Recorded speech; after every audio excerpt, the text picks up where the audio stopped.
Hello, welcome to another one of my videos. Today we're going to be looking at Pelham style puppets. A few years ago I found a puppet on YouTube, Patsy Houlihan, and if you haven't found Patsy Houlihan, go check her out. She's in the link below. Now Patsy Houlihan is a Pelham puppet.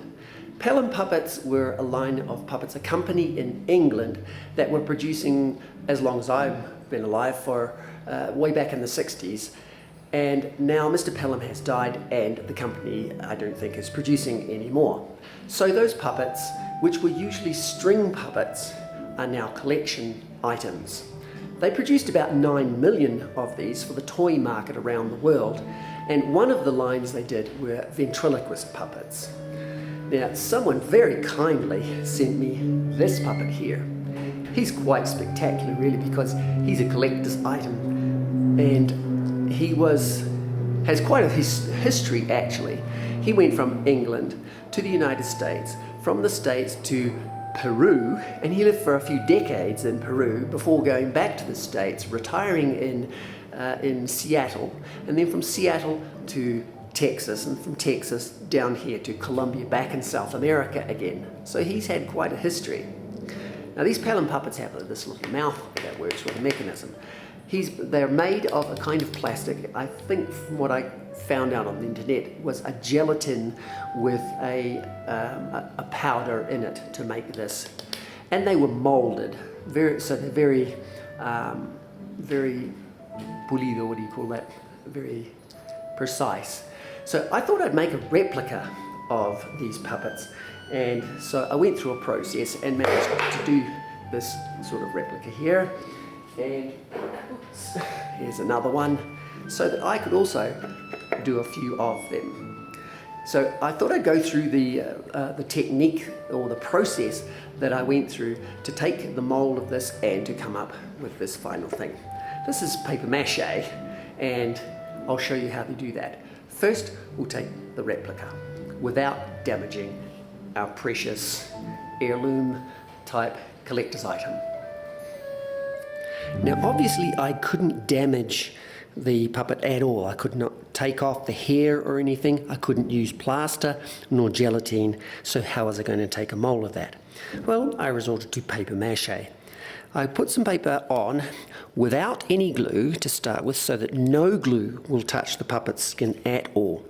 Then with very carefully, strategically, on the edge of that, put a little bit of glue and another piece of paper. And then I could put another piece of paper around, wrap it around, sometimes without even gluing, and then get a piece with some glue and put that over the joint so that I could cover the puppet with a layer of paper where no glue was going to touch the face to make any damage, so that I could build up a layer of that, and then I did a second layer to at least get the shape of the puppet's face. So I came out with the mold, the inverse mold here, the negative, and then I took the shape of the head in a cardboard box and was able to reinforce it while it was on the face, so that when taking that thin layer off, it would not distort. You'll notice here I wasn't able to get where the hair and the cap was, but we could basically guess where those shapes were. Similarly with the back of the head, because it was with the hair and the cap and everything, I sort of guessed a little bit. I did what I could on the back of the ears to the hair, and then basically guessed the rest according to the shape of it. So that I eventually got a paper mache cardboard mold of at least the rough size and shape. So the next task was to make a plasticine replica. I squished out flattened that plasticine really thin so that it's quite moldable, so that when I push it into the mold, it's not going to distort the paper mache mold, yet still take its form. Now because it's very thin, we need to make it a bit thicker so it will maintain its shape, so we get some other bits and squish them out thinner and build up the layers until it's about a ½ inch thick so that it will hold its shape, and then take it out. So the final result of that was something like this. Now obviously it had little lines and cracks and stuff, but then that was something that I could then clean up so that it was looking pretty much like the other. Also making sure that the back half was going to line up as a solid piece.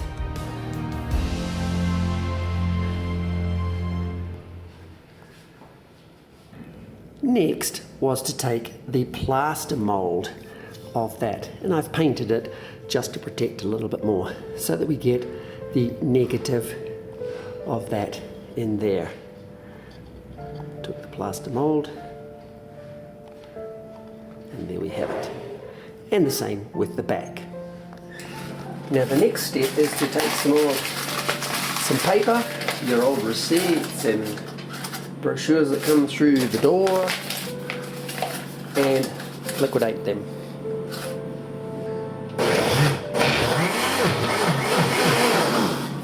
Then with a sieve you're going to strain the water off.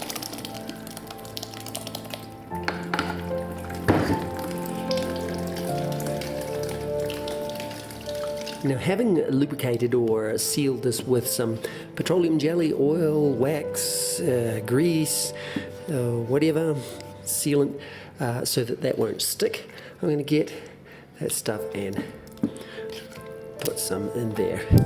Initially about 1 centimetre's worth, which is what, ½ inch into all of the crevices.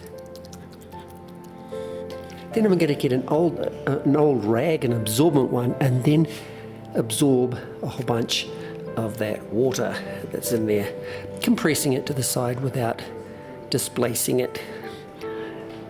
And then wring that out to get rid of some and continue until that's semi-dry.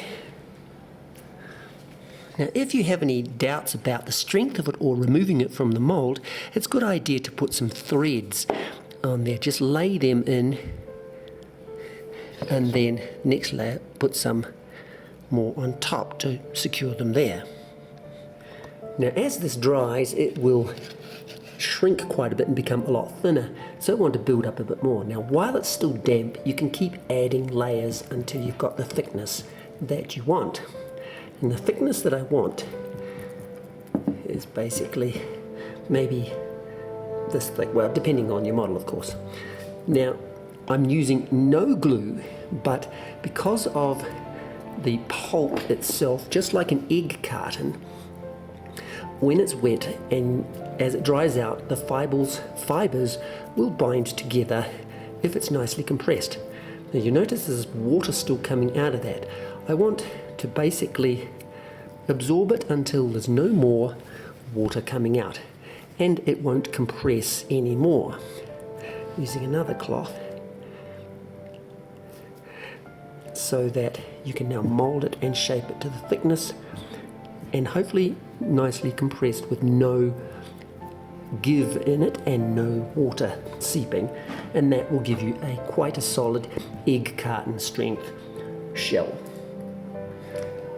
And when you've finally sucked out as much water as you can with your cloths, set it aside to dry for a few days until it's rock solid. Now after a few days, these should have hardened up nice and hard like egg carton. Pull away from the sides a little bit, and then you should be able to remove it quite successfully, as well as the back side as well, so that they will go together.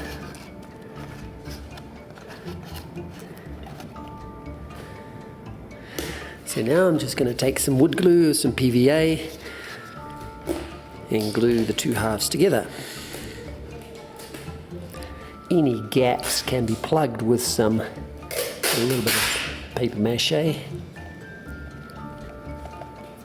and run some glue over that and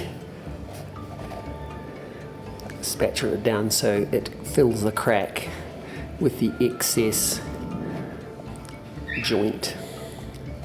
Now the original head was all moulded. It had a mouth hole here, moulded into the head, and a mouthpiece that was moulded hollow. It has a pivot point here, and a string and a spring would come off the top of it, and you can use a rubber band, but a spring lasts longer and better, of course, and that gives tension for it to keep it closed. When you pull the string here on the bottom of the mouthpiece, it pivots, opening the mouth. The string goes up and over a pole that goes through the head, acts as a pulley point, and then or a leverage point, and down to the hand mechanism on the stick. So you pull the string, it will open it, then the spring will close it.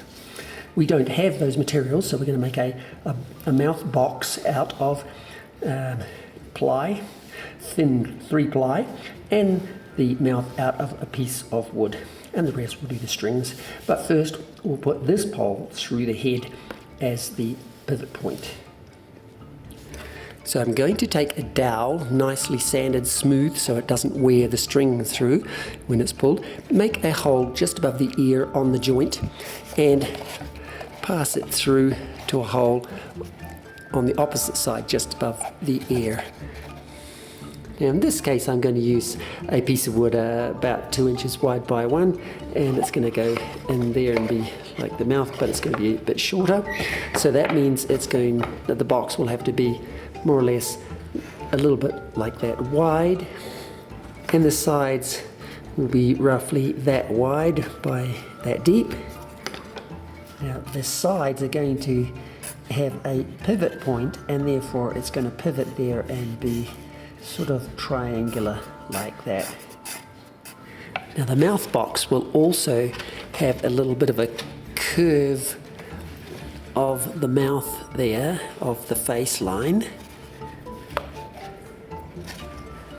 Now I've measured each of those outside dimensions so that I can put that on there, mark this one, mark the thickness of that one, and then mark about 1/3 of that, to then cut away the central piece of this one and the outside bits of that to make a tab that's going to fit into there, sort of like a dovetail joint on each of those corners.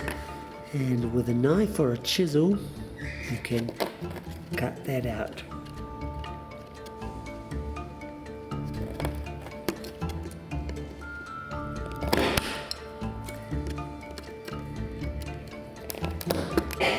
So there it is there.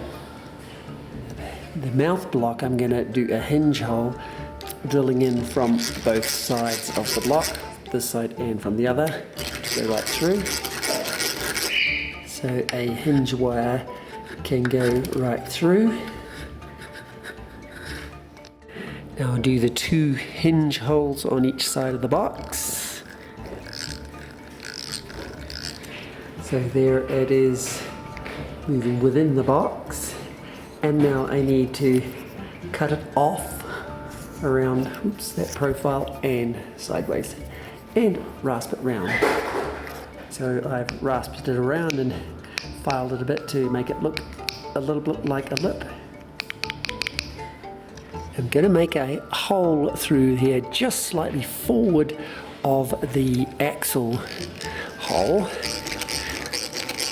I'm going to put a little piece of wire through there with some long nose pliers, put a loop on the end, then bend it over so it's going to be sort of poking out like that.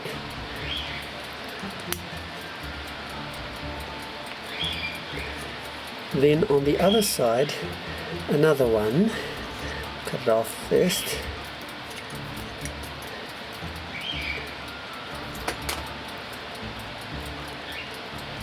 And that is what I'm going to attach the spring and the string to.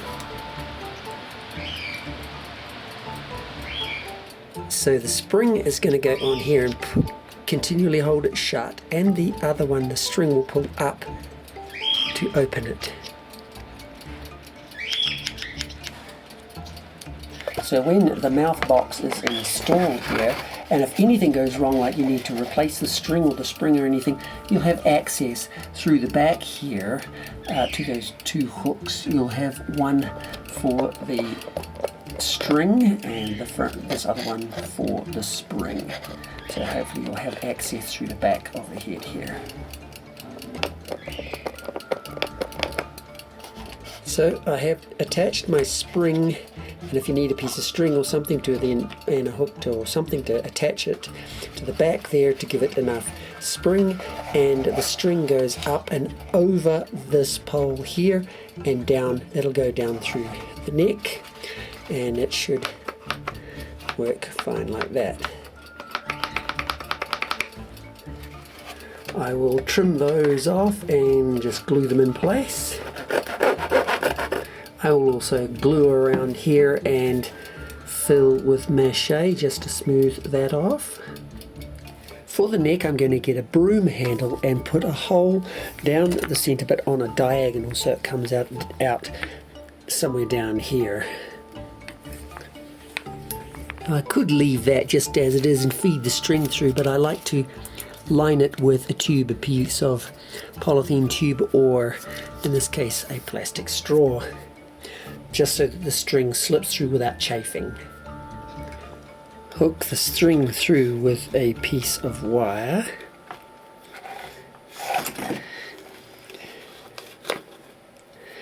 And then you'll feed the straw through the hole, and you're going to glue the head on the end of that pole.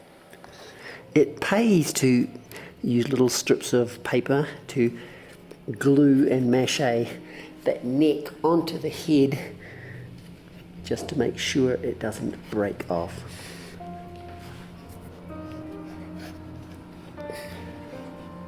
Now we're going to seal it with some glue, in this case cornstarch paint glue.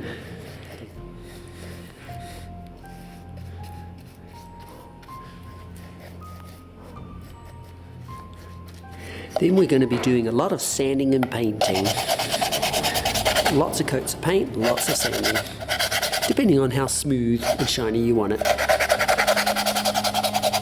Here we have a couple heads painted, and now we need to make the mechanism to make that mouth open and close.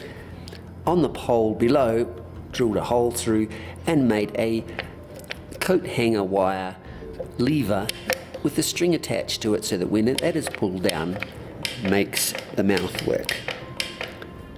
The original wire was also from the broomstick looking down, had a hole here, and it came out around like this, back and into the broom here, with the string attached here, and that would go up and down, pretty much like this. This is the mouth that we did in this video, but the original mouths had the pivot point a little bit further out so that they can open like this. This is preferable. The point here is in the mouth hole there. Instead of making in the mouthpiece going in here, instead of having my hole here, I had it the original is down here, so that it pivots out this way a bit better, that being the mouth. On the originals, down here on the neck, it also had a disc, a cardboard or wooden disc, so that when you put the clothes and tie them there, that the cloths would not fall down. So there, basically we have it, and now we just need some clothes for a body. Yep, and there we have Pelham Puppets. Salutations to Patsy. Hey, Patsy Houlihan.